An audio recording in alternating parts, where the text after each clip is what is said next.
Okay, sometimes we are asked to factor something that is really these higher powers, difficult to factor. But if you watched my last video where I talked about the zeros, remember where I said this is our P and this is our Q, there's actually a kind of nice little easier way than trying to figure out how to factor these.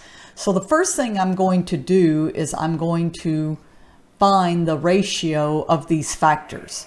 So looking at 16, I see the factors of 16 would be plus and minus 1, would also be plus and minus 4, plus and minus 16. And now looking at the 25 would be plus and minus 1, plus and minus 5, and plus and minus 25. And from here now, it's good a little practice of, finding the possible rational zeros. So remember, I know those are ugly commas, but those are commas. They're really ugly. So remember that we're writing each one of these over each other, meaning that I am going to have, let's say 1, negative 1, 1/5, negative 1/5, 1 over 25, and negative 1 over 25.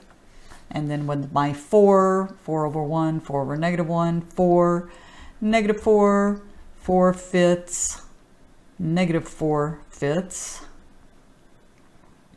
4 25ths, and negative 4 25ths. Now my last one, my 16.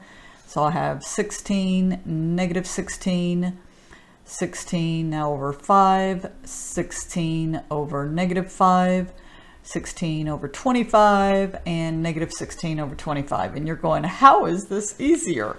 Well, so when you find these possible values first, you can now use the remainder theorem.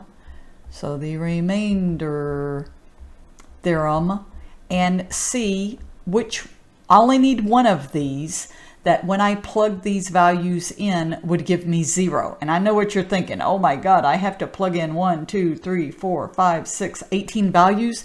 Not necessarily. You always start with the integer values, like f of negative 1, f of 1, f of negative 4, and f of 4.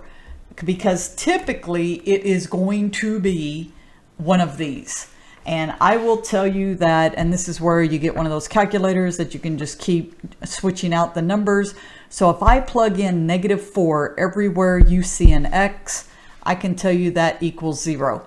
And so once you find that, now you can actually stop, because I know that at x equals negative 4 is going to be a 0, because x plus 4 is going to be a factor. Remember why is it x plus 4? Because we're saying negative 4. Negative 4 plus 4 would give me 0. So from here now, I can simply use synthetic division. So another example of synthetic division. The negative 4 goes out front. Let me see if I can get this where you can still see that top part. All right, so now I write my coefficients for synthetic division: 25, 75, negative 96, and 16. Let's do our synthetic division. I bring the 25 down. 25 times negative 4 is negative 100. Negative 100 plus 75, negative 25.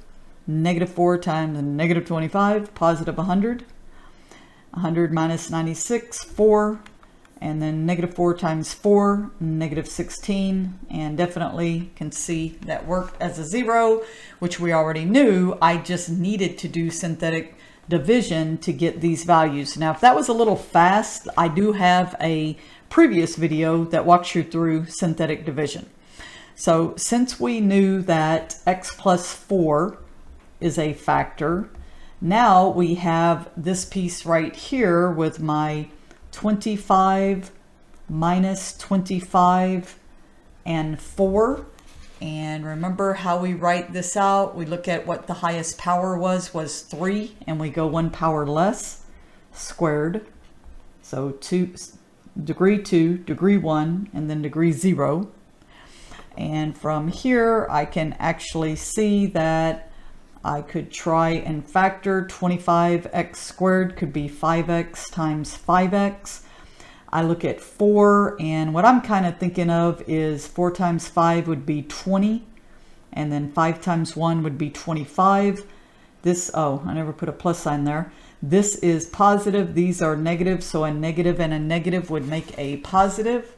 So you can see why you have to get factoring down to be able to work something like this as well. And that is the answer.